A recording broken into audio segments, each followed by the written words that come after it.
हाँ जी, good morning students. हमारा टॉपिक चल रहा था परफेक्ट कंपटीशन।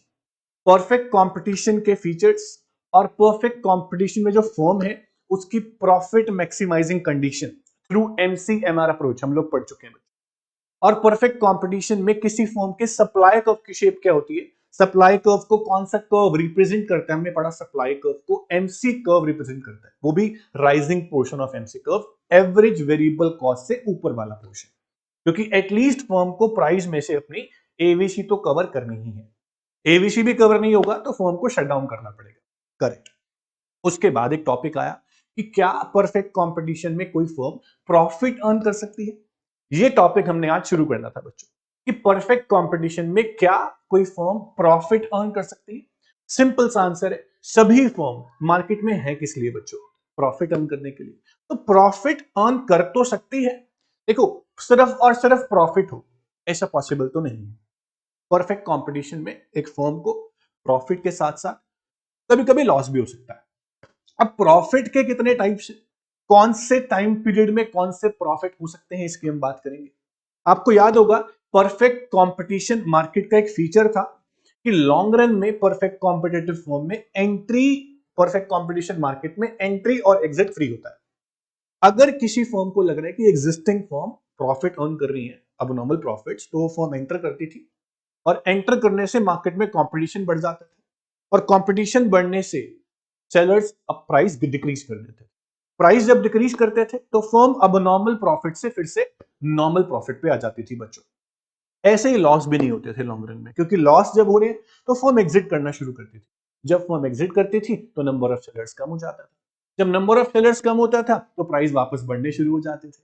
प्राइस बढ़ने से वापस फर्म लॉस से धीरे धीरे नॉर्मल प्रॉफिट पे आ जाती थी। तो at the end long run में परफेक्ट कंपटीशन को सिर्फ नॉर्मल प्रॉफिट होने में पता है। तो हम पढ़ते हैं कि शॉर्ट रन में एक फर्म को कौन कौन से प्रॉफिट हो सकते हैं। देखो बच्चों, शॉर्ट रन में एंट्री एग्जिट फ्री नहीं है। जब एंट्री एग्जिट फ्री ही नहीं है तो शॉर्ट रन में कोई भी फर्म अब नॉर्मल प्रॉफिट भी अर्न कर सकती है, अब नॉर्मल लॉस भी हो सकते हैं उसको, और नॉर्मल प्रॉफिट भी हो सकते हैं, और फर्म का शटडाउन भी हो सकता है।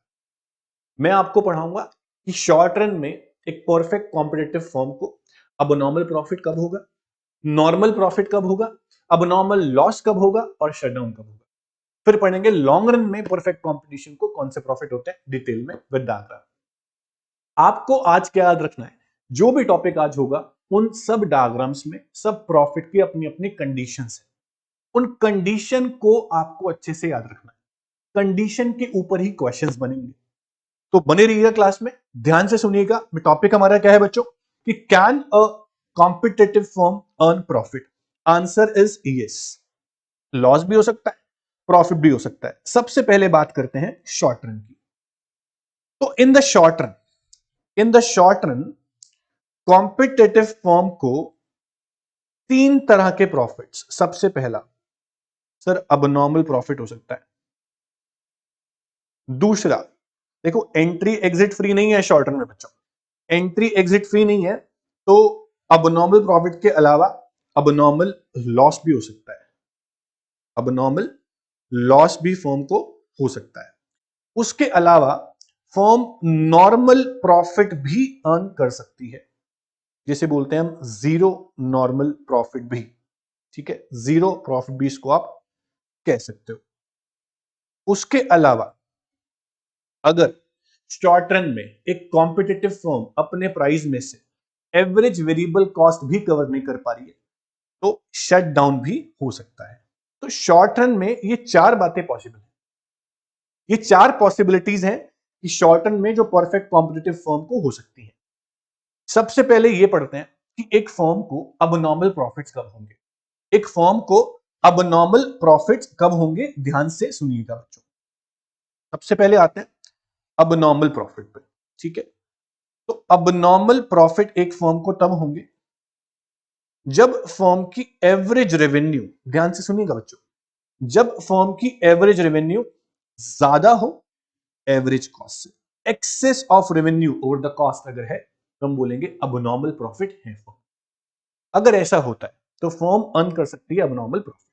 अब इस चीज को अच्छे से समझना है तो डायग्रामेटिक प्रेजेंटेशन पे आते हैं। और डायग्राम से समझते हैं कि एक फर्म को कब अबनॉर्मल प्रॉफिट हो सकते हैं। तो सुनिएगा बच्चों, डायग्राम बनाऊंगा, ध्यान से देखिएगा कि अबनॉर्मल प्रॉफिट को कैसे आपको डायग्राम के थ्रू दिखाना है। ये डायग्राम आपके हर जगह काम आएंगे बच्चों, जहां भी आपका सब्जेक्टिव पेपर होगा ये चैप्टर आपको मिलेगा ग्रेजुएशन लेवल पे, तो आप इसको अच्छे से ध्यान रखें, कहीं भी आपको ये काम आ सकता है। अगर आपको कोई भी प्रॉफिट शॉर्ट रन में दिखाना है या लॉन्ग रन में दिखाना है, तो सबसे पहले आपको यह दिखाना होगा कि फर्म की प्रॉफिट मैक्सिमाइजिंग कंडीशन पूरी हो रही है। अगर प्रॉफिट मैक्सिमाइजिंग कंडीशन पूरी हो रही है, उसके बाद आप दिखाओ कि अबनॉर्मल प्रॉफिट कब होंगे और कैसे होंगे। तो बच्चों, प्रॉफिट मैक्सिमाइजिंग कंडीशन क्या थी? फर्म का इक्विलिब्रियम कब था? एक फर्म का इक्विलिब्रियम तब था जब मार्जिनल कॉस्ट और मार्जिनल रेवेन्यू बराबर थे।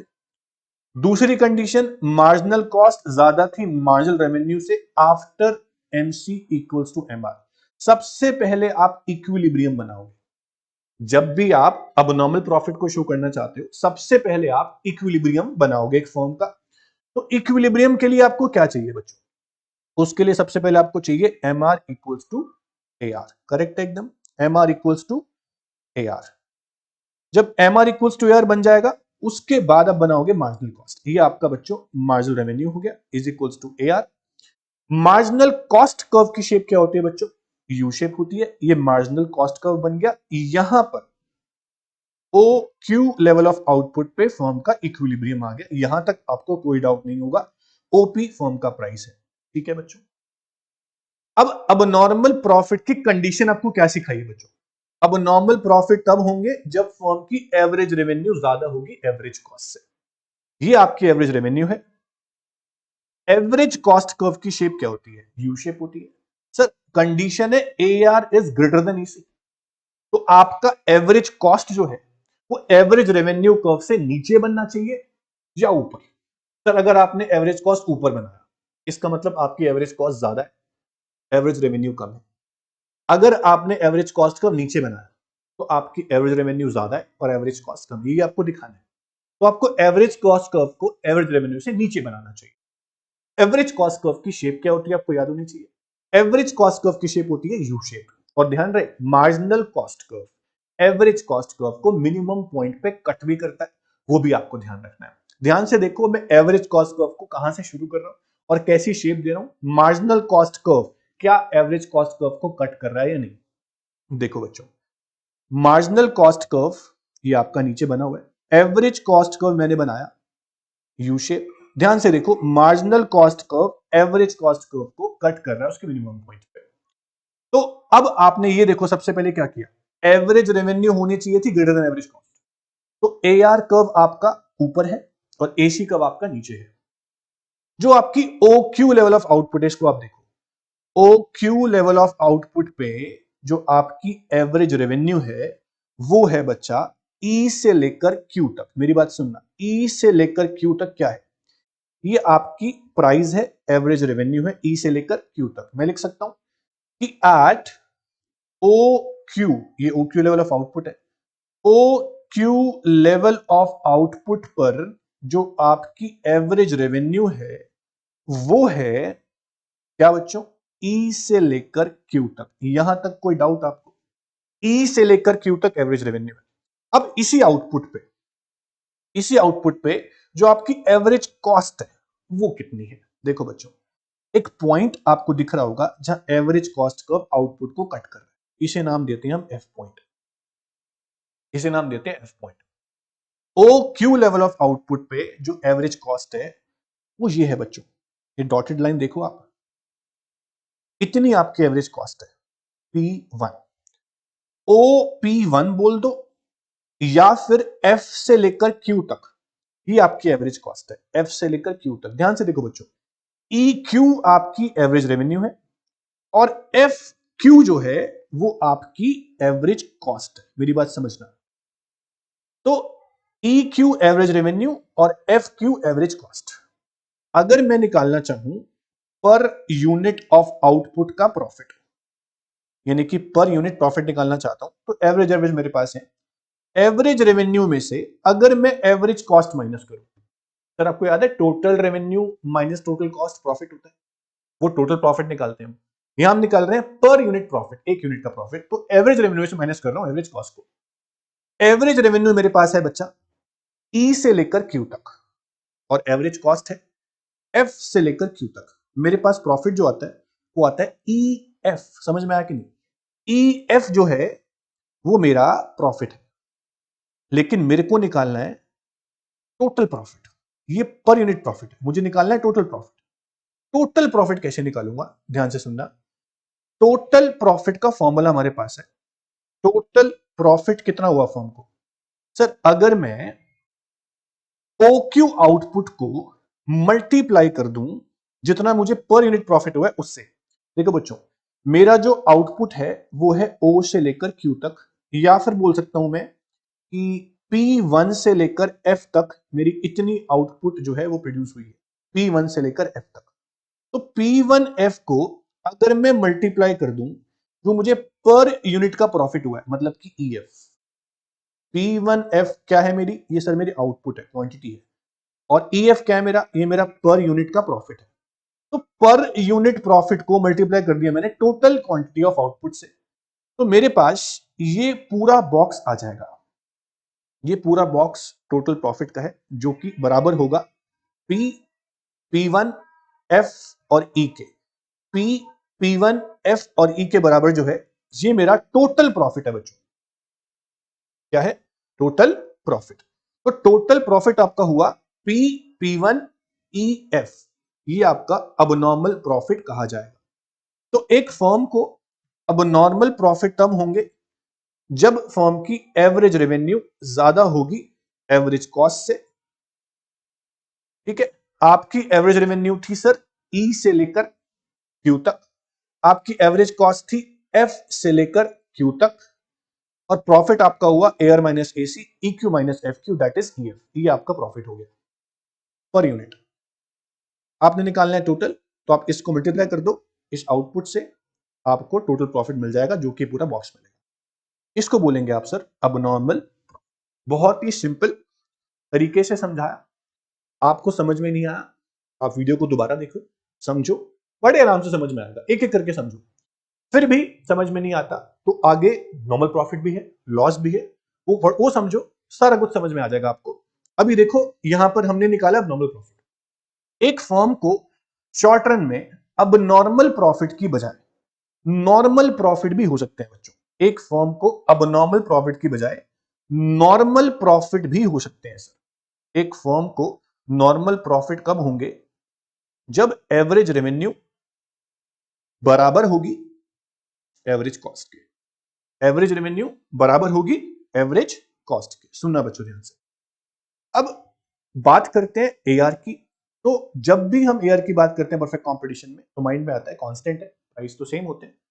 एसी यू शेप होता है और एआर एसी के बराबर है in the case of normal profit. तो ना हम एवरेज कॉस्ट को ऊपर बनाएंगे ना हम नीचे बनाएंगे, बिल्कुल बराबर बनाएंगे, टेंजेंट। लेकिन प्रॉफिट दिखाने से पहले आपको दिखाना पड़ेगा इक्विलिब्रियम, फर्म का इक्विलिब्रियम। तो सर फर्म का इक्विलिब्रियम कब होता है? जब M R is equals to MC होता है और एमसी एम आर को बिलो से कट कर रहा होता है, या हम बोल सकते हैं एमसी बड़ा होता है एम आर से after MC equals to A R, sorry M R. तो आप एमसी बनाओगे, ये आपका यू शेप बन गया। ये आपका इक्विलिब्रियम पॉइंट है। O Q level of output पे ई आपका इक्विलिब्रियम पॉइंट है। ठीक है, तो आप वाई एक्सिस पे क्या लिखते हैं? M R, M C, A R तीनों लिखते हैं। इन शॉर्ट रेवेन्यू और कॉस्ट आप लिख सकते हैं। यहां लिखते हैं आप आउटपुट। तो सबसे पहले बनाया हमने इक्विलिब्रियम। इक्विलिब्रियम बनाने के बाद अब कंडीशन देखो बच्चों, नॉर्मल प्रॉफिट की कंडीशन है ए आर इक्वल्स टू ए सी। अब एवरेज रेवेन्यू तो आपका बन गया जो कि ये है। एवरेज कॉस्ट कर्व की शेप जो होती है बच्चों वो यू शेप होती है। कैसी होती है? U shape. और एमसी एवरेज कॉस्ट को मिनिमम पॉइंट पे काटता है। अब बराबर बनाना है, जितना एआर उतना एसी होना चाहिए। सर जितना एआर उतना एसी, तो एवरेज कॉस्ट को ना आप ऊपर बनाओगे एआर के ना आप नीचे बनाओगे। आप एवरेज कॉस्ट कर्व को इस तरह बनाओगे कि आपका जो एसी है वो एआर के बराबर हो O Q level of output में। तो आपने एवरेज कॉस्ट कर्व को क्या बनाया बच्चों? आपने एवरेज कॉस्ट कर्व को टेंजेंट बनाना है एवरेज रेवेन्यू के ऊपर, वो भी यू शेप, और इस तरह दिखाना है कि आपका जो AR है वो इसी के बराबर हो। ठीक है, तो इस ई पॉइंट पर देखो, ई पॉइंट पर आपका जो एवरेज रेवेन्यू है वो एवरेज कॉस्ट के बराबर है। तो मैं बोल सकता हूं at O Q level of output, जो एवरेज रेवेन्यू है वो है ई से लेकर क्यू तक, और जो एवरेज कॉस्ट है वो भी ई से लेकर क्यू तक। अगर आप निकालोगे पर यूनिट प्रॉफिट, तो फॉर्मूला हमारे पास होता है बच्चा average revenue minus average cost. Average revenue भी EQ, एवरेज कॉस्ट भी EQ, आंसर आया आपका 0। तो मैं नॉर्मल प्रॉफिट को जीरो प्रॉफिट भी बोल सकता हूं। सर अगर प्रॉफिट आया ही नहीं तो जीरो क्यों बोल रहे हैं? प्रॉफिट आया ही नहीं तो इसे प्रॉफिट क्यों बोल रहे हैं? जीरो आंसर आया तो इसे प्रॉफिट क्यों बोल रहे हैं? बच्चों एक बात ध्यान रखना, एवरेज कॉस्ट इंक्लूड प्रॉफिट। कोई भी प्रोड्यूसर इनपुट्स के प्राइस के साथ साथ अपना प्रॉफिट भी एवरेज कॉस्ट में जोड़ लेता है, उसके बाद कंपेयर करता है AR से। ये ध्यान रखना, एवरेज कॉस्ट के अंदर प्रॉफिट इंक्लूड होते हैं बच्चों, ये बहुत नई बात बता रहा हूं आपको और ये बच्चों को पता नहीं होती। एवरेज कॉस्ट के अंदर प्रॉफिट इंक्लूड होता है।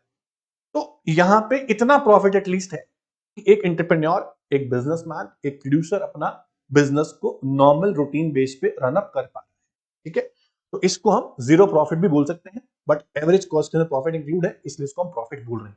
ठीक है, ये आपका बन गया नॉर्मल प्रॉफिट। अब शॉर्ट रन में एक फर्म को लॉस भी हो सकते हैं, अबनॉर्मल लॉस भी हो सकते हैं। Number 3, abnormal loss. एक फर्म को अबनॉर्मल लॉस तब होंगे, एक फर्म को अबनॉर्मल लॉस तब होंगे जब फर्म की एवरेज रेवेन्यू कम होगी एवरेज कॉस्ट से। एवरेज रेवेन्यू कम होगी एवरेज कॉस्ट से। तो डायग्राम बनाते हैं। सबसे पहले हम क्या बनाते हैं कि फर्म की इक्विलिब्रियम कहां पे है। तो फर्म का इक्विलिब्रियम जो बनता है वो किससे बनता है? MR और MC से बनता है। MR और MC से। तो जहां पर MR MC बराबर होंगे वहां पर फर्म का इक्विलिब्रियम होगा। तो आपका मार्जिनल कॉस्ट कैसा होता है? यू शेप होता है। तो MR MC जो बराबर है वो पॉइंट E पे बराबर है, जहां आपकी आउटपुट आ रही है O से लेकर Q तक। यहां आपने लिया रेवेन्यू और कॉस्ट, और यहां आपने लिया बच्चों आउटपुट। यहां तक सेम हर बार डायग्राम ऐसा ही बनता है, चाहे कोई प्रॉफिट हो कोई भी लॉस हो। इसके बाद आप देखते हैं कि आपको एवरेज कॉस्ट कर्व को कहां बनाना है। सर कंडीशन है AR कम होना चाहिए AC, तो आपको लॉस दिखेंगे। मतलब कि एवरेज कॉस्ट कर्व को एवरेज रेवेन्यू से ऊपर बनाना पड़ेगा, करेक्ट है। और मार्जिनल कॉस्ट एवरेज कॉस्ट को मिनिमम पॉइंट पे कट भी कर रहा हूं। तो आपको AC कुछ इस तरह बनाना है कि मार्जिनल कॉस्ट एवरेज कॉस्ट को मिनिमम पॉइंट पे कट कर रही है। अब मैं बोल सकता हूं कि at OQ level of output, at OQ level of output जो आपकी एवरेज रेवेन्यू है वो है E से लेकर Q तक। ये आपकी एवरेज रेवेन्यू है क्योंकि AR कर्व यही है बच्चों, E से लेकर Q तक। अब अगर आपसे पूछते हैं कि एवरेज कॉस्ट कितनी है, तो आपको आउटपुट को एक्सटेंड करना पड़ेगा ऊपर तक, तब आप देख पाओगे कि आपकी एवरेज कॉस्ट इतनी है। समझ में आया कि नहीं? आपकी एवरेज कॉस्ट इतनी है F से लेकर Q तक, ये आपकी एवरेज कॉस्ट है। ये पूरा आपका एवरेज कॉस्ट है। समझ में आया बच्चों? तो F से लेकर Q तक आपकी एवरेज कॉस्ट है। यहां पर जो एवरेज रेवेन्यू है वो कम है और एवरेज कॉस्ट जो है वो ज्यादा है। ध्यान से देखिए आप, FQ is more then the EQ, FQ is more then EQ। FQ आपकी एवरेज कॉस्ट है जो बड़ी है EQ से, जो आपकी एवरेज रेवेन्यू है। अब आपको होगा लॉस। कितना लॉस? F से लेकर E तक जो है ये आपका लॉस है। F से लेकर E तक जो है ये आपका लॉस है क्योंकि आपकी एवरेज कॉस्ट जो है वो ज्यादा हो गई और एवरेज रेवेन्यू जो है वो कम हो गई। टोटल लॉस निकालना है आपको। टोटल लॉस जो आपको हुआ वो कैसे निकालेंगे? पर यूनिट लॉस को, यानी कि FE को आप मल्टीप्लाई कर देंगे किससे? आउटपुट से। आउटपुट कितनी है आपकी? O से लेकर Q तक बोल लो या P से लेकर ई तक बोल लो, बात एक ही है। ये ई पॉइंट है आपका, पी से लेकर ई तक बोल लो। तो आप पीई को मल्टीप्लाई कर रहे हैं एफ ई से, आपका टोटल लॉस आ जाएगा, किसके बराबर आ जाएगा sir? P1 P E F. ये पूरा बॉक्स आपका जो है ना, ये पूरा बॉक्स ये आपका लॉस है। कौन सा लॉस है? ये है आपका अबनॉर्मल लॉस। तो सर अबनॉर्मल लॉस कैसे निकाला? आपकी एवरेज कॉस्ट और एवरेज रेवेन्यू को कंपेयर किया, तो आपकी जो एवरेज रेवेन्यू आई वो ज्यादा आई, किससे? सॉरी, कम आई, किससे? एवरेज कॉस्ट से। जब कॉस्ट ज्यादा होगी, रेवेन्यू कम होगी, तो आपको लॉस ही होगा। तो परफेक्ट कंपटीशन में एक फर्म अबनॉर्मल प्रॉफिट भी अर्न कर सकती है, अबनॉर्मल लॉस भी अर्न कर सकती है, और नॉर्मल प्रॉफिट भी हो सकता है। अब क्वेश्चन ये है, क्या परफेक्ट कंपटीशन में एक फर्म को शट डाउन करना पड़ सकता है क्या? परफेक्ट कंपटीशन में एक फर्म को शट डाउन करना पड़ सकता है क्या? सर शट डाउन तब होता है जब फर्म अपने प्राइस में से, यानी कि एवरेज रेवेन्यू में से, एवरेज वेरिएबल कॉस्ट भी कवर नहीं कर पा रही। तो इसको हम बोल देते हैं कि फर्म परमानेंट शट डाउन कर देगी। फर्म परमानेंट शट डाउन कर देगी। एक बात और सुन लो, अगर average revenue average variable cost के बराबर भी आ गया, ये भी टेम्परेरी शट डाउन सिचुएशन है, क्योंकि एवरेज रेवेन्यू में से अब सिर्फ आपका एवीसी कवर हो पा रहा है, एवरेज फिक्स कॉस्ट अभी भी कवर नहीं हो रही, तो भी फर्म को टेम्परेरी शट डाउन करना पड़ सकता है। तो A R less than AVC तो बहुत वर्स्ट सिचुएशन है, A R equal to AVC भी बेकार सिचुएशन है, बट ठीक है, A R less than AVC तो अच्छा ही है, लेकिन शट डाउन दोनों केस में होगा। A R equal to AVC temporary shut down करना पड़ सकता है, A R less than AVC है, परमानेंट शट डाउन करना पड़ेगा। ये तय है, ये तय है कि इस सिचुएशन में ए आर तो आपका कम है एसी से, ए आर तो आपका कम है एसी से। अब ए आर कम एसी से है तो दो सिचुएशन है, ए आर में से सिर्फ एवीसी कवर हो रहा होगा, या ए आर में से एवीसी भी कवर नहीं हो रहा होगा। दोनों बातें हो सकती हैं, दोनों बातें हो सकती हैं लॉस के। अगर A R equal to AVC हुआ तो फर्म सोच सकती है प्रोडक्शन कंटिन्यू कर ले, लेकिन ए आर लेस देन एबीसी हुआ तो firm will not continue the production. समझ में आ रहा है? Firm will not continue the production, firm अपने प्रोडक्शन को कंटिन्यू नहीं करेगी, क्योंकि ए आर एबीसी से भी कम हो गया। ये बहुत ही इंपॉर्टेंट बात है, इसको आपको याद रखना। अब देखो कि शट डाउन का डायग्राम आप कैसे बनाते हैं। सबसे पहले आप बनाएंगे बच्चों इक्विलिब्रियम। इक्विलिब्रियम के लिए आपको क्या चाहिए? एम आर और एमसी। एम आर और एमसी आपको चाहिए, तो आप एम आर एमसी बना लो। इसके बाद एम आर बनाने के बाद आप बनाओगे मार्जिनल कॉस्ट। आपका इक्विलिब्रियम आउटपुट आ गया ओ से लेकर क्यू तक, और आपका इक्विलिब्रियम पॉइंट आ गया ई पर। वाई एक्सिस पर आपने लिया है रेवेन्यू और कॉस्ट, एक्स पे लिया है आपने आउटपुट। समझ में आया इतना बच्चों? आपको दिखाना है शटडाउन। सर शटडाउन कब होता है? जब फर्म लॉस में होती है। लॉस तो आपको दिखाना ही पड़ेगा, बिना लॉस के शटडाउन कैसे होगा? कौन सी फर्म है जो प्रॉफिट में शटडाउन कर देगी? कोई भी नहीं है, इसलिए आपको लॉस तो दिखाना ही है। ये आपका एवरेज कॉस्ट आपने एवरेज रेवेन्यू से ऊपर बनाया, ये दिखा रहा है कि आपको लॉस तो हुआ है। बट अब सुनो मेरी बात, अगर एवरेज वेरिएबल कॉस्ट को देखो, आपको याद होगा बच्चों, एसी और एवीसी का रिलेशन किया था हमने। एवरेज वेरिएबल कॉस्ट एसी के नीचे होता है और गैप कम होता जाता है, याद है आपको? तो मैं सेम वही कर्व बना रहा हूं, एवीसी को एसी के नीचे बना रहा हूं और गैप कम हो रहा है, ये एवीसी है। अब ध्यान देना, आपका इस ई पॉइंट पे जो एवरेज रेवेन्यू है वो एवीसी के बराबर है। अगर एवरेज रेवेन्यू में से सिर्फ और सिर्फ आप एवीसी कवर कर पा रहे हो, तो ये पॉसिबल है कि प्रोडक्शन तो हो सकता है, क्योंकि एवीसी कवर हो रहा है। लेकिन फर्म की एवरेज रेवेन्यू में से एवरेज वेरिएबल कॉस्ट भी कवर नहीं हो रही, तो फर्म परमानेंट शटडाउन करना पड़ेगा फर्म को।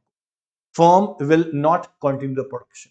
अगर AR बराबर ABC था तो फर्म अपना प्रोडक्शन कंटिन्यू कर रही थी, लेकिन जिस दिन एवरेज वेरिएबल कॉस्ट और ऊपर चली गई, मान लो ABC आपका यहां चला गया, तो आपका ABC जो नए वाला ये है ABC1, ये शो कर रहा है कि एवरेज रेवेन्यू में से भी ABC कवर अप नहीं हो रहा, ABC और ज्यादा बड़ा हो गया AR से। इस सिचुएशन में फर्म का शट डाउन हो जाएगा परमानेंट। तो बच्चों, शट डाउन तब होता है जब फर्म की एवरेज रेवेन्यू में से एवरेज वेरिएबल कॉस्ट भी कवर ना हो रही हो। क्वेश्चन क्या बनेगा, अगर AR बराबर ABC है तो क्या फर्म प्रोडक्शन को कंटिन्यू कर सकती है? यस, कर सकती है। ठीक है, अगर AR लेस देन ABC है, क्या प्रोडक्शन कंटिन्यू कर सकती है? नो। तो ध्यान रखना बच्चों, आपकी एवरेज रेवेन्यू में से एटलीस्ट ABC कवर होना चाहिए। जिस दिन वो भी कवर नहीं होगा तो क्या हो जाएगा? शटडाउन। तो शटडाउन कंडीशन क्या हुई बच्चों? AR less than ABC। समझ में आता है आपको? ये था आपका शॉर्ट रन। अब मैं बात करता हूं बच्चों लॉन्ग रन की। लॉन्ग रन में एक परफेक्ट कॉम्पिटिटिव फर्म को कौन से प्रॉफिट होंगे? सर, हमने बार बार पढ़ लिया है कि लॉन्ग रन में एंट्री एंड एग्जिट फ्री होता है। There is free entry and exit in the long run. तो due to free entry exit, due to free entry and exit, firm will earn only and only normal profit, सिर्फ और सिर्फ normal profit, क्योंकि firm का आने जाने से ना अबनॉर्मल प्रॉफिट होंगे ना अबनॉर्मल लॉस होंगे। इसके बारे में हम बहुत बार पढ़ चुके हैं पीछे। तो नॉर्मल प्रॉफिट की कंडीशन क्या होगी? सर, एवरेज रेवेन्यू बराबर होनी चाहिए एवरेज कॉस्ट के। कंडीशन तो ये होती है, ये कंडीशन शॉर्ट रन में होती है। शॉर्ट रन एवरेज कॉस्ट होता है जो AC होता है। यहां लिखोगे आप AR equals to long run average cost, AR equals to long run average cost. ये ध्यान रखना, ये इंपॉर्टेंट बात है। इसके बाद इसका डायग्राम कैसे बनेगा सर? तो डायग्राम सेम वैसे बनेगा, थोड़ा सा फर्क है कि आपको शॉर्ट रन एवरेज कॉस्ट की जगह लॉन्ग रन एवरेज कॉस्ट का बनाना है। सबसे पहले आप बनाओगे marginal revenue equals to average revenue equals to demand curve. अब जो आपका मार्जिनल कॉस्ट बनेगा वो होगा लॉन्ग रन मार्जिनल कॉस्ट। ध्यान रखना, लॉन्ग रन मार्जिनल कॉस्ट। तो आपका इक्विलिब्रियम पॉइंट आ गया ई पॉइंट पे, और OQ लेवल ऑफ आउटपुट आपके पास आ गया। यहां पे आप आउटपुट लेके चल रहे हो, और यहां आप रेवेन्यू और कॉस्ट लेके चल रहे हो। करेक्ट? तो लॉन्ग रन में परफेक्ट कॉम्पिटिटिव फर्म को होते हैं नॉर्मल प्रॉफिट। कंडीशन है AR equal to LAC। Average revenue हमारे सामने है, that is perfectly elastic. Average cost की बात करें लॉन्ग रन की, तो आपने पढ़ा है long run average cost curve is flatted U shape. तो फ्लैटेड यू शेप LAC आप बनाएंगे, दिखना चाहिए कि आपका LAC फ्लैटर बन रहा है, फ्लैटेड LAC। और आपने पढ़ा है बच्चों कि long run average cost curve जो है वो शॉर्ट रन एवरेज कॉस्ट की मदद से डिटरमाइन होता था। लॉन्ग रन एवरेज कॉस्ट को एनवेलप कर्व और प्लानिंग कर्व बोलते थे। और याद करो कि लॉन्ग रन एवरेज कॉस्ट पे सारी short run average cost tangent होती थी। ये जो पॉइंट है यहां पर आपका जो LAC है, लॉन्ग रन एवरेज कॉस्ट जो है वो मिनिमम है। इसे बोलते हैं बच्चों एफिशिएंसी। ये आपका एफिशिएंट लेवल ऑफ आउटपुट है, या एफिशिएंसी होती है परफेक्ट कंपटीशन में, very very important.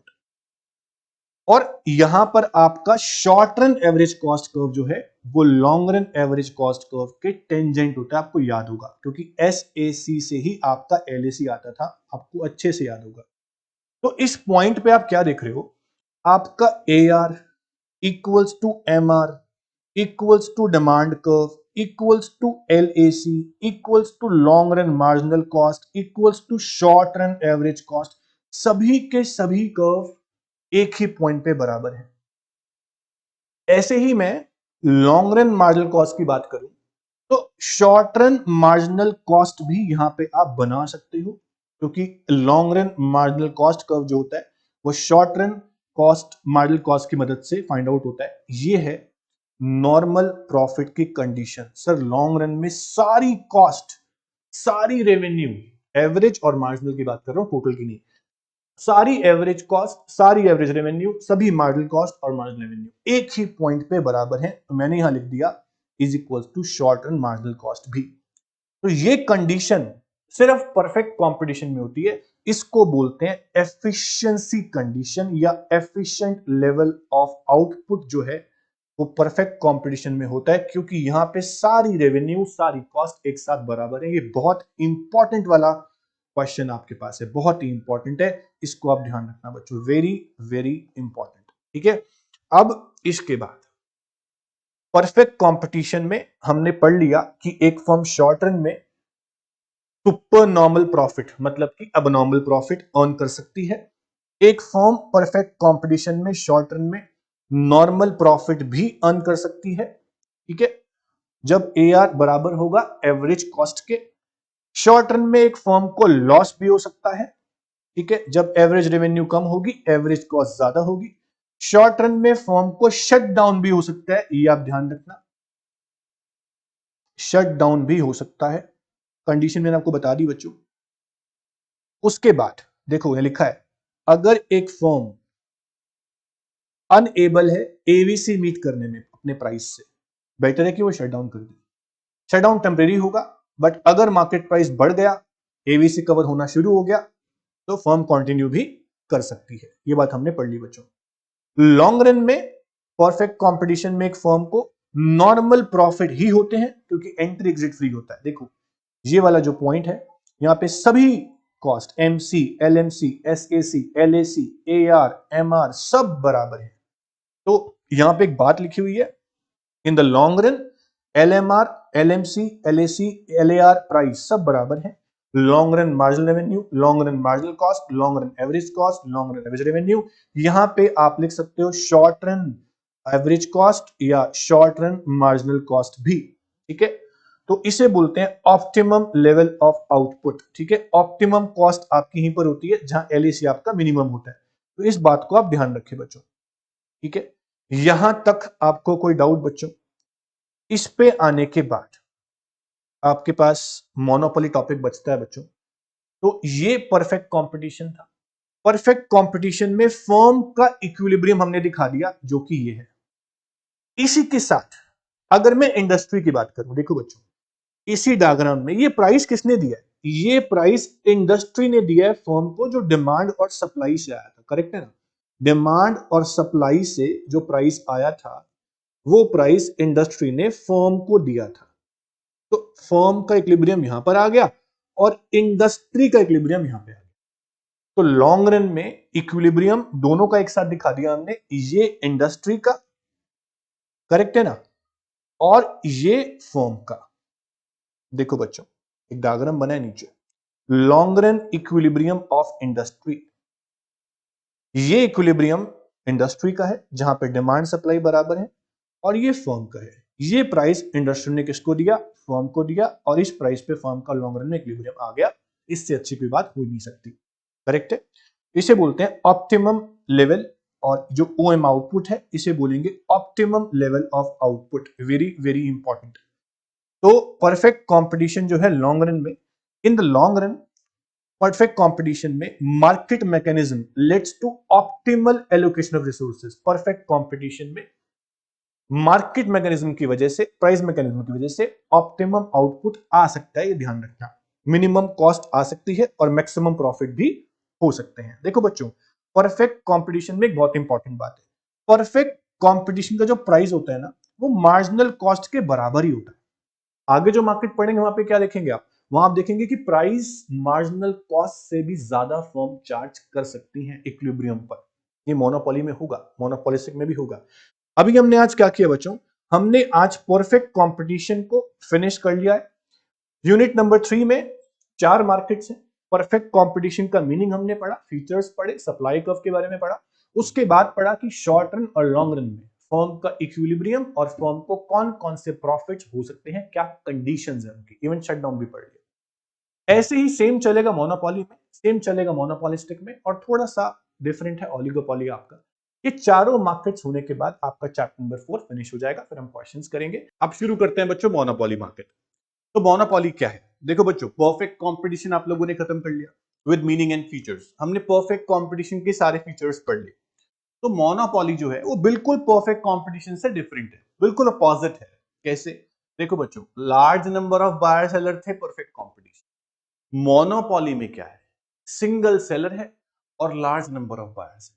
Single seller, एक ही सेलर और बहुत सारे बायर, उसे बोलते हैं मोनोपोली। जब सेलर एक होगा तो उस सेलर का पूरी मार्केट पे फुल कंट्रोल होगा, है या नहीं बोलो बच्चों? पूरी मार्केट पे फुल कंट्रोल होगा। और जो प्रोडक्ट वो मोनोपोलिस्ट कौन है? जो मोनोपोली को चला रहा है वो कौन है? मोनोपोलिस्ट है। मोनोपोलिस्ट के पास जो प्रोडक्ट होगा, सर्विसेज होगी देने के लिए, उसके कोई क्लोज सब्स्टिट्यूट नहीं होंगे, ये ध्यान रखना। तो मोनोपोली में एंट्री में रिस्ट्रिक्शंस होंगी, तभी तो उसकी मोनोपोली बनी हुई। तो monopoly refers to that market situation where there is single seller and large number of buyers and product has no close substitute और entry is restricted। ये होता है मोनोपोली। तो मोनोपोली का ओरिजिन ग्रीक वर्ड से हुआ, मोनोस एंड पोलस। मोनोस मतलब single और पोलस मतलब सेलर, तो सिंगल सेलर।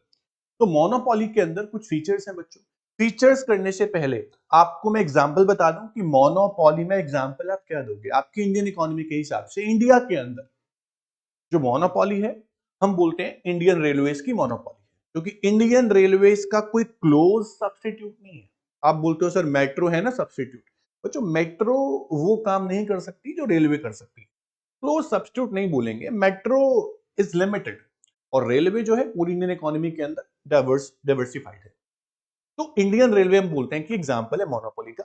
सिंगल सेलर है, इंडियन गवर्नमेंट, और लार्ज नंबर ऑफ बायर्स है। समझ में आ गया बच्चों? तो सबसे पहले पढ़ते हैं बच्चों मोनोपोली के फीचर्स। सबसे पहला फीचर है बच्चा कि मोनोपोली में सिंगल सेलर है। क्या है? Single seller. There is single seller in the market. As a result the monopoly firm and industry are one and the same thing. बहुत ही इंपॉर्टेंट लाइन है। अगर मार्केट में एक ही सेलर है, वो सेलर ही फर्म है, वही इंडस्ट्री है। बच्चों इंडस्ट्री क्या होता है? इंडस्ट्री होता है ग्रुप ऑफ फर्म्स। लेकिन मोनोपोली में तो एक ही सेलर है, तो ग्रुप कैसे बन सकता है? तो मोनोपोली खुद ही इंडस्ट्री है, खुद ही एक फर्म है। कोई डिफरेंस रह नहीं जाता फर्म में और इंडस्ट्री में अगर मार्केट मोनोपोली है। तो मोनोपोली में एक सेलर होने की वजह से वही फर्म है अपने आप में, वही इंडस्ट्री है, ये यहां लिखा हुआ है। उसके बाद कह रहे however there are large number of buyers of monopoly product and no single buyer can influence the market price। एक बात और सुन लो कि मोनोपोलिस्ट का मार्केट में फुल कंट्रोल होता है, सप्लाई पे भी और प्राइस पे भी। कैसे बच्चों? एक अकेला सेलर है, उसका फुल कंट्रोल है प्रोडक्ट पे भी और प्राइस पे भी। देखो बच्चों बहुत सारे सेलर्स होते हैं, तो एक सिंगल सेलर इफेक्ट नहीं कर सकता मार्केट प्राइस को। सभी सेलर्स एक साथ होंगे तो इफेक्ट कर पाएंगे, लेकिन मोनोपोली में है ही एक सेलर, इसीलिए उसी का पूरी मार्केट पे फुल कंट्रोल है, चाहे वो सप्लाई हो चाहे वो प्राइस हो। उसके बाद एक फीचर और है बच्चों मोनोपोली का, नो क्लोज सब्स्टिट्यूट। जो प्रोडक्ट या जो सर्विस मोनोपोलिस्ट दे रहा है उसके कोई क्लोज सब्स्टिट्यूट नहीं है। समझ रहे? एग्जाम्पल देता हूं। मान लो बच्चों दिल्ली के अंदर टाटा दिल्ली डिस्ट्रीब्यूशन लिमिटेड या Tata power Delhi distribution limited, Tata जो है वो इलेक्ट्रिसिटी सप्लाई करता है दिल्ली में, उसके कोई सब्स्टिट्यूट नहीं है। जो टाटा प्रोवाइड कर रहा है बस वही है, उसके कोई सब्स्टिट्यूट नहीं है। तो हम बोलेंगे मोनोपोली है दिल्ली में, किसकी? टाटा पावर की। तो इस तरह से हम बोलते हैं कि जब प्रोडक्ट के सब्स्टिट्यूट नहीं होते तो मोनोपोली अपने आप इमर्ज होती है। तो product has no close substitute in case of monopoly market. सुनना, the product produced by monopolist has no close substitute, so the monopoly firm has no fear of competition। जब कोई क्लोज सब्स्टिट्यूट है ही नहीं, कोई और बना ही नहीं रहा, जो प्रोडक्ट मोनोपोलिस्ट दे रहा है वो प्रोडक्ट कोई और दे ही नहीं रहा है, तो किस चीज का कंपटीशन? कोई डर नहीं है मोनोपोली को किस चीज का, कोई कंपटीशन का, ठीक है। For example, there is no close substitute of electricity services provided by Tata power Delhi distribution limited in some parts of Delhi, पूरे दिल्ली में नहीं। तो however the product may have distant substitutes like inverter and generator, बहुत दूर के सब्सटीट्यूट है, close substitute नहीं है, ठीक है। मान लिया कि इलेक्ट्रिसिटी नहीं है तो इन्वर्टर से हम काम चला लेते हैं, जनरेटर से हम काम चला लेते हैं, डिस्टेंट सब्सटीट्यूट है, क्लोज सब्सटीट्यूट नहीं हम बोलते कि हमेशा इससे काम चल जाएगा, समझिए बात को। उसके बाद नेक्स्ट फीचर आता है मोनोपोली का, restrictions in entry and exit, सबसे इंपॉर्टेंट दमदार फीचर है restrictions in entry and exit. देखो बच्चों, मोनोपोली तब बनती है जब आपका मार्केट पे कंट्रोल हो, मोनोपोली तब बनती है जब आपके पास लाइसेंस हो, मोनोपोली तब बनती है आपके पास पेटेंट राइट्स हो, मोनोपोली तब बनती है आपका रॉ मटेरियल पे कंट्रोल हो। ऐसे बहुत सारे रीजन होते हैं जिससे मोनोपोली बनती है बच्चों। अगर ये सब हमारे पास है, इसका मतलब कोई और मार्केट में एंटर नहीं कर सकता। इतनी सारी चीजें, इतनी सारी परमिशंस, इतने सारे राइट्स अगर हमारे पास है, दूसरे के पास नहीं है, तो मार्केट में कभी एंटर नहीं कर सकता।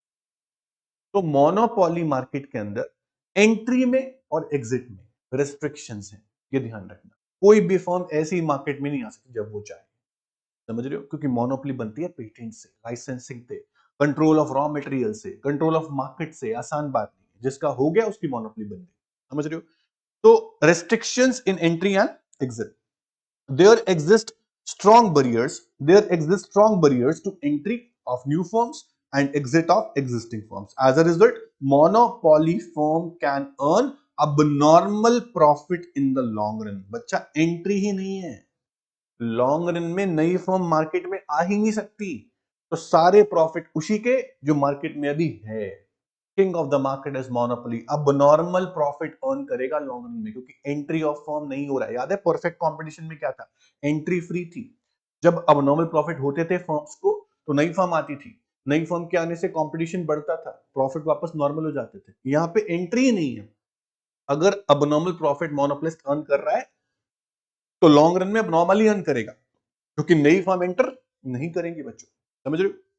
उसके बाद कह रहे कि दीज बरियर्स, नई फर्म एंटर क्यों नहीं करेंगी, these barriers may be due to legal restrictions like licensing या पेटेंट राइट, मैंने आपको बता दिया। तो रेस्ट्रिक्शंस की वजह से मार्केट में फर्म जो है वो फॉर्म ले लेती है कार्टेल का। व्हाट इज कार्टेल बच्चों, अगर मान लो कि 4 या 5 सेलर हैं, ठीक है, मार्केट में, और वो सब चाह रहे हैं कंपटीशन हमारे बीच में हो ही ना। उन चारों ने क्या किया, ये बोला कि हम चारों मिलके ग्रुप बना लेते हैं। जब चारों ने मिलके ग्रुप बनाया तो वो एक हो गए। जब वो एक हो गए तो क्या बन गई, मोनोपोली। सिंगल हो गए वो, चारों ने मिलके ग्रुप बनाया, ग्रुप को नाम दे दिया। एग्जाम्पल देता हूं बच्चों, कुछ पेट्रोलियम कंट्रीज ने मिलकर एक ग्रुप बनाया 1960 में, जिसे नाम दिया OPEC, OPEC, organization of petroleum exporting countries. सभी कंट्रीज में कंपटीशन था, कंपटीशन को अवॉइड करना चाहते थे और ग्रुप बना लिया और एक हो गई। एक को नाम क्या दिया, ओपेक, ओपीईसी। तो इसे बोला कार्टेल। कार्टेल क्या होता है, group of few firms to avoid competition, और एक हो जाते हैं और फिर मोनोपोली बना देते हैं अपनी वर्चुअल, उसे बोलते हैं हम कार्टेल। तो कार्टेल की फॉर्म भी यहां पे वो ले सकते हैं। उसके बाद नेक्स्ट फीचर है बच्चों, price discrimination. Very very important, इसके ऊपर एक कंप्लीट बहुत बड़ा सा टॉपिक है इस चैप्टर में, मोनोपोली के ऊपर, उसको पढ़ेंगे डिटेल में। अभी ब्रीफ में देखो कि व्हाट इज प्राइस डिस्क्रिमिनेशन। बच्चों देखो, डिस्क्रिमिनेशन क्या होता है, भेदभाव, है ना। प्राइस का डिस्क्रिमिनेशन क्या होता है, जब एक ही प्रोडक्ट के या एक ही सर्विस के अलग अलग बायर से अलग अलग प्राइस चार्ज किए जाए। गुड्स एक ही है, सर्विस एक ही है, लेकिन प्राइस अलग अलग चार्ज हो रहा है अलग अलग बायर से, इसे बोलते हैं डिस्क्रिमिनेशन ऑफ प्राइस। ये मोनोपोलिस्ट कर सकता है क्योंकि अकेला सेलर है, अकेला सेलर है, कुछ भी कर सकता है, उससे ज्यादा उससे कम। बच्चों मोनोपोली में ऐसा बहुत होता है, प्राइस डिस्क्रिमिनेशन। एग्जांपल देता हूं मैं आपको बच्चों, देखो बच्चों, हमने एग्जांपल दिया रेलवे का, इंडियन रेलवेज का।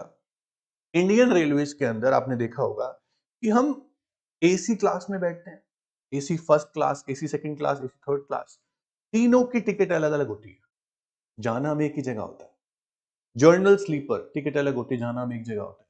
बच्चों एज के हिसाब से भी होता है डिस्क्रिमिनेशन, वहां जो सीनियर सिटीजन की टिकट प्राइस कम होती है, बच्चों की टिकट लगती नहीं है या फिर आधी लगती है और एडल्ट की फुल लगती है।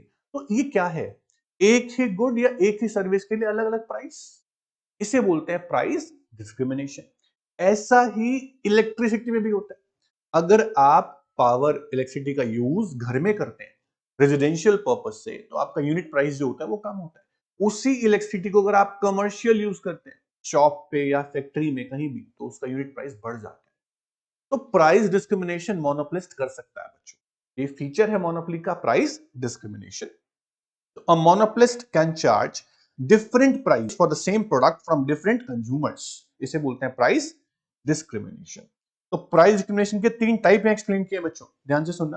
प्राइस डिस्क्रिमिनेशन के तीन टाइप में एक्सप्लेन किए, ध्यान से सुनना, इंपॉर्टेंट है। सबसे पहला पर्सनल प्राइस डिस्क्रिमिनेशन। पर्सनल, देखो बच्चों, अगर किसी एक एरिया में, किसी गांव के अंदर, मान लीजिए एक ही डॉक्टर है, किसी गांव के अंदर एक ही डॉक्टर है, उसकी मोनोपोली है, गांव के अंदर एक ही डॉक्टर है और सारे के सारे गांव के लोग उस डॉक्टर से ही दवाई लेते हैं।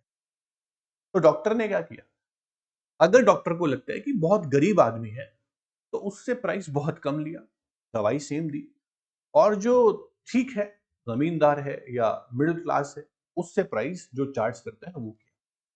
क्या डिस्क्रिमिनेशन नहीं हुआ? बिल्कुल हुआ। गरीब से कम और नॉर्मल या अमीर से ज्यादा प्राइस चार्ज कर लिया।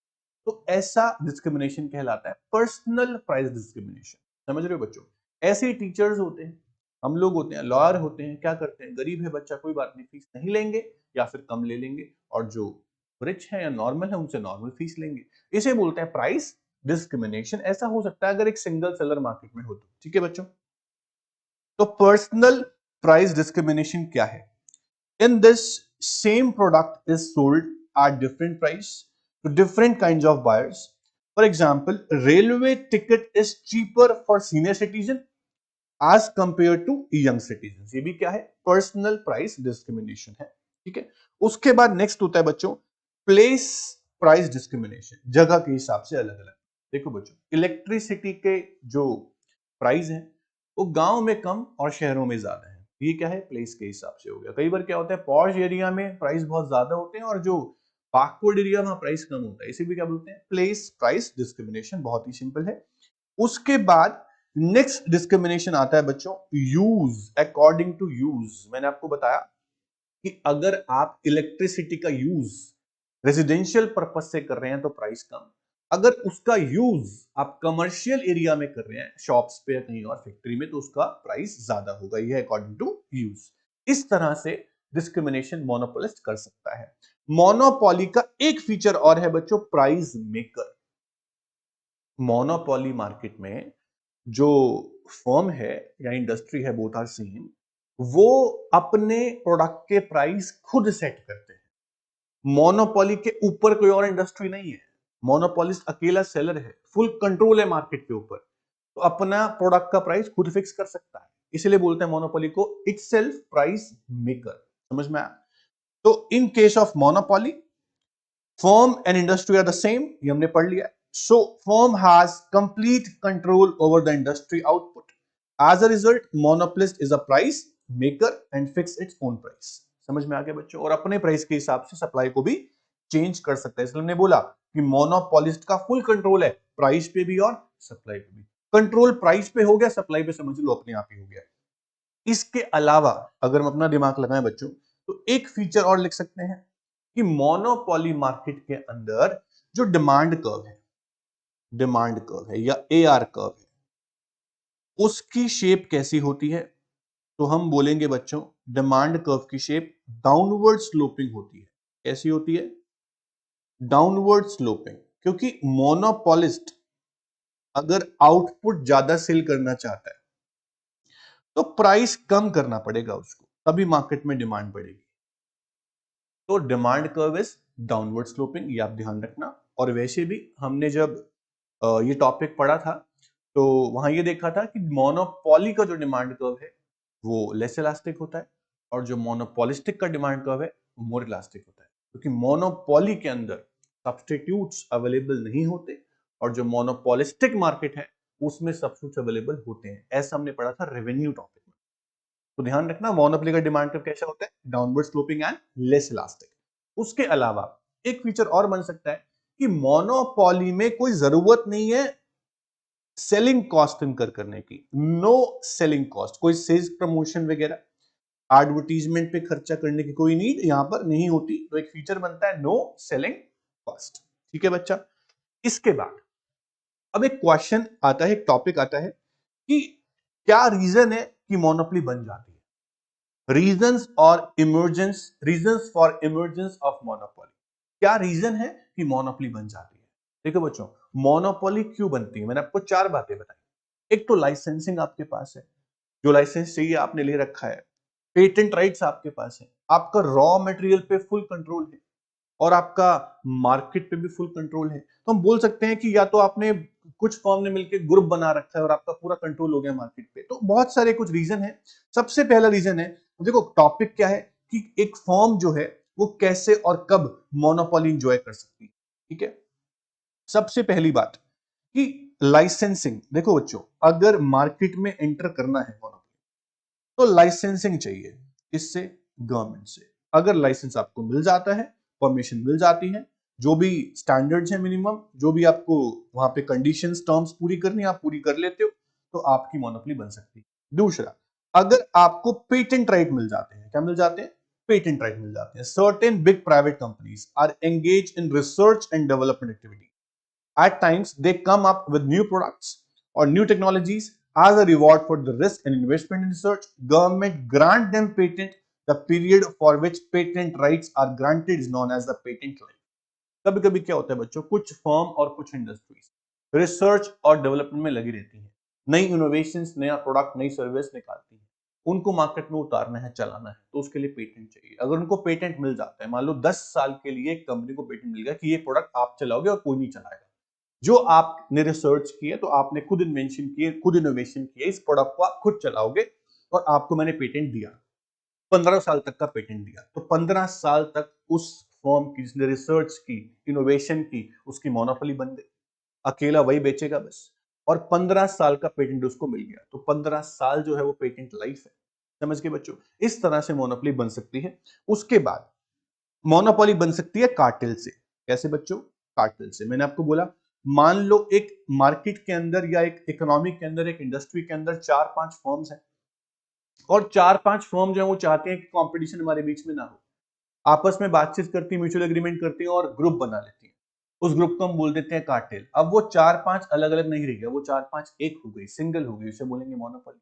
तो मोनोपोली कैसे बनी, कार्टेल की वजह से। देखो बच्चों, under cartel some firms retain their individual identity. Individually उनको जाना जाएगा, but coordinate their output and price policy in order to act as monopoly. वैसे दिखाते हैं कि वो एक है। The firms agree among themselves to restrict their output to the level of maximize their joint profit. जितनी output एक firm को बनानी है उतनी ही वो बनाएगी, आपस में एग्रीमेंट करके, इससे ज्यादा नहीं बनाएगी, म्यूचुअल अंडरस्टैंडिंग से, तो ताकि उनके सबके प्रॉफिट एक साथ मैक्सिमाइज होते रहे। तो कंपटीशन तो अवॉइड हो गया ना, और चारों पांचों का कंपटीशन खत्म हो गया और वो एक हो गए, तो उसे हम क्या बोलेंगे, मोनोपोली बन।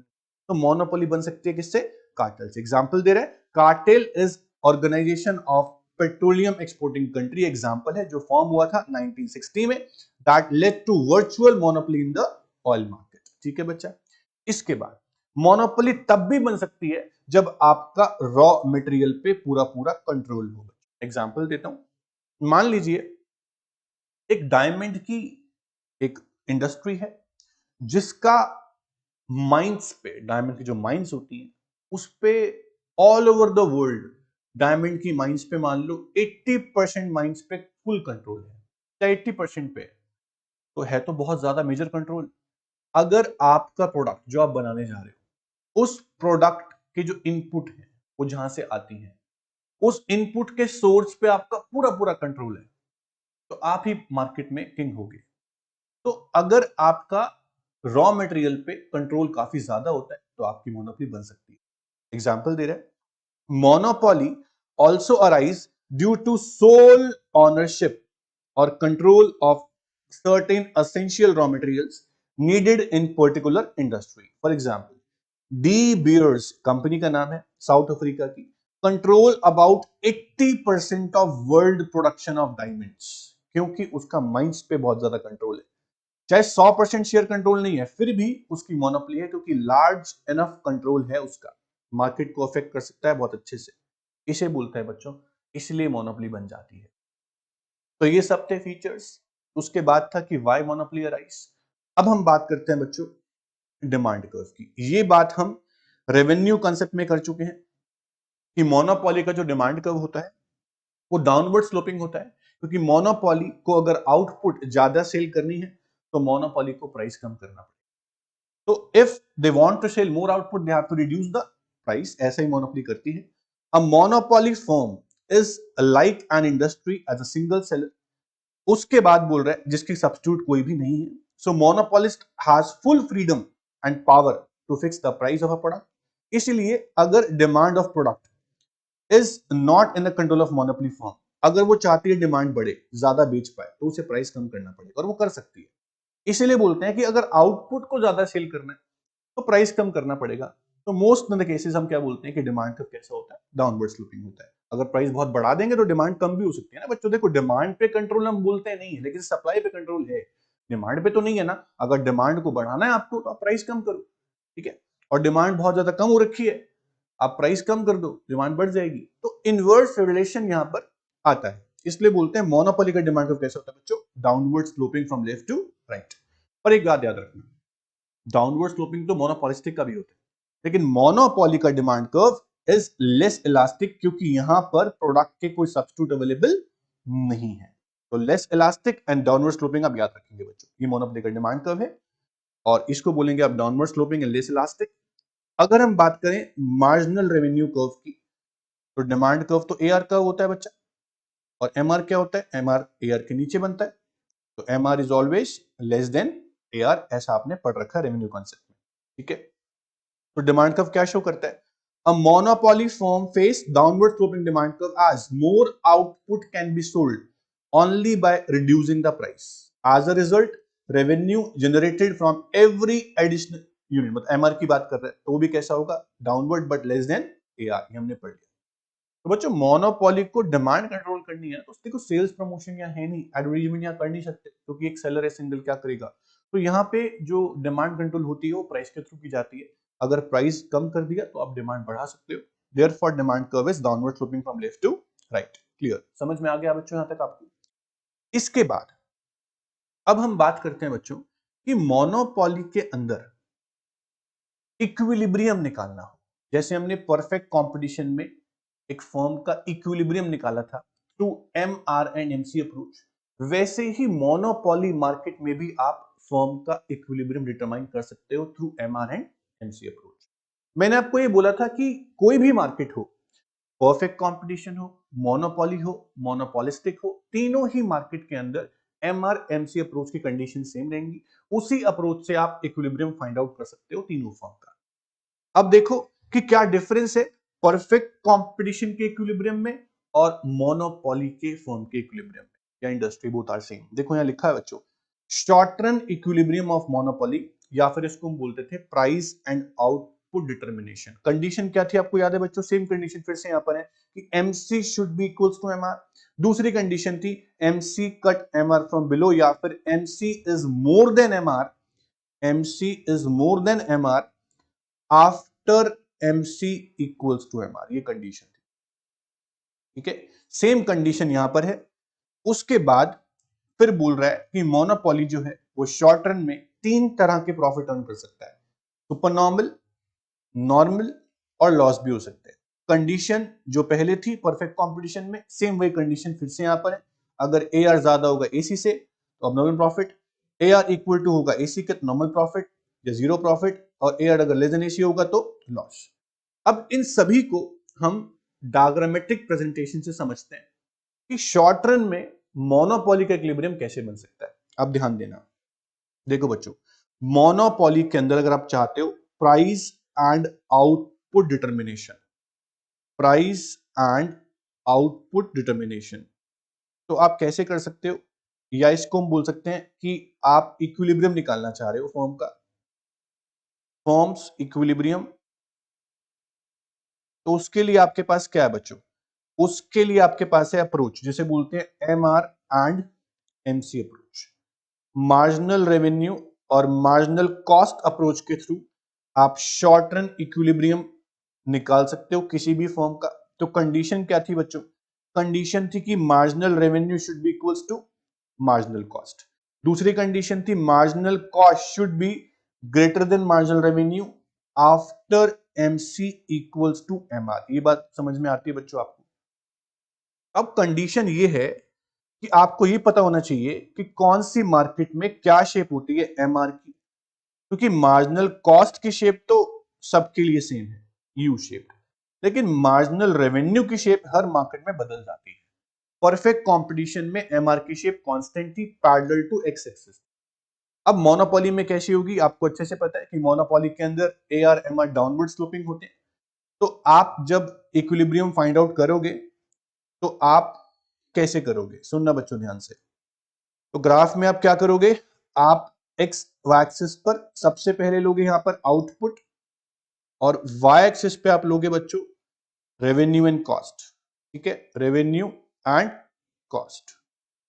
अब यहां पर आपको मार्जिनल रेवेन्यू कर्व कैसा होता है? एमआर कर्व बच्चों डाउनवर्ड स्लोपिंग होता है कि नहीं? डाउनवर्ड स्लोपिंग एमआर कर्व बना दिया आपने। ठीक है, उसके बाद एक और कर्व बनाया डाउनवर्ड स्लोपिंग जो एआर कर्व होगा, ये भी आपने बना दिया। मार्जिनल कॉस्ट आपका होता है बच्चों यू शेप, तो आपने एमसी बना दिया यू शेप। ये आपका हो गया मार्जिनल रेवेन्यू, ये आपका हो गया एवरेज रेवेन्यू। तो यहां पर आपका एमआर 0 है और नेगेटिव भी हो सकता है, तो ये नेगेटिव है। ठीक है, आपका मार्जिनल रेवेन्यू हमेशा एआर से लेस देन होता है, तो लेस देन भी है। अब जहां पर एमसी एमआर को कट कर रहा है, उस पॉइंट पे आपकी फर्स्ट कंडीशन सेटिस्फाई होती है, जो कि होती है MC equals to MR. Correct एकदम। यहां पर आपका एमआर और एमसी इक्वल है।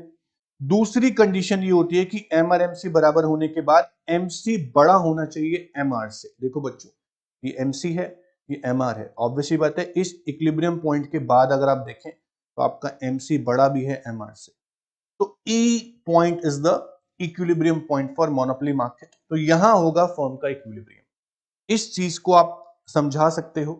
तो पहले आपने बनाना है इक्विलिब्रियम, जो हमने बना दिया कि फर्म का इक्विलिब्रियम जो होगा वो इस तरह से बनेगा, M R A R marginal cost. तो this is the equilibrium point जहां पे MC equals to M R है और उसके बाद MC more than M R है। ठीक है बच्चों, इक्विलिब्रियम बनाने के बाद आप दिखाओगे कि शॉर्ट रन में फर्म कौन कौन से प्रॉफिट अर्न कर सकती है मोनोपोली, और लॉन्ग रन में कौन से प्रॉफिट अर्न करती है। देखो बच्चों, शॉर्ट रन में मोनोपोली तीनों तरह के प्रॉफिट या लॉस, मतलब कि super normal profit, normal profit, minimum loss, सब हो सकता है। शट डाउन नहीं दिखाएंगे हम, क्योंकि शट डाउन बहुत रेयर केस में होता है। शट डाउन तब होता है मोनोपोली का जब मोनोपोली की जो फिक्स्ड कॉस्ट है वो बहुत ज्यादा हो जाए उसकी रेवेन्यू से, तो ऐसा बहुत रेयर होगा। तो मोनोपोली में हम दिखाएंगे शॉर्ट रन में super normal profit, normal profit और मिनिमम लॉस। लेकिन लॉन्ग रन में मोनोपोली को नॉर्मल प्रॉफिट नहीं होंगे, सुपर नॉर्मल प्रॉफिट होंगे, क्योंकि लॉन्ग रन में मोनोपोली के अंदर एंट्री में रेस्ट्रिक्शंस है, कोई फर्म नहीं आने वाली। तो जो प्रॉफिट हो रहे हैं वो होते रहेंगे। अगर मोनोपोली को लॉन्ग रन में सुपर नॉर्मल प्रॉफिट हो रहे हैं तो सुपर नॉर्मल ही होते रहेंगे, क्योंकि नई फर्म मार्केट में एंटर नहीं करेंगे, रेस्ट्रिक्शंस हैं। ठीक है, हमने पढ़ा ना restriction in entry and exit. इसीलिए मोनोपोली को लॉन्ग रन में कौन से प्रॉफिट होंगे? Super normal profits. अब हम शॉर्ट रन में तीन तरह के प्रॉफिट्स या लॉस, और लॉन्ग रन में एक सुपर नॉर्मल प्रॉफिट, इन सबको दिखाएंगे। उसके बाद हम पढ़ेंगे प्राइस डिस्क्रिमिनेशन टॉपिक को इन डिटेल।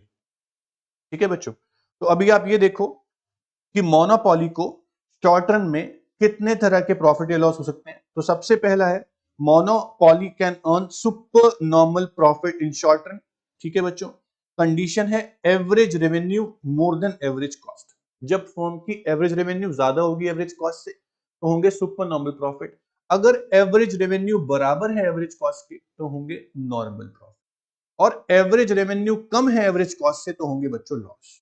ठीक है, तो तीनों कंडीशंस आपको याद होनी चाहिए।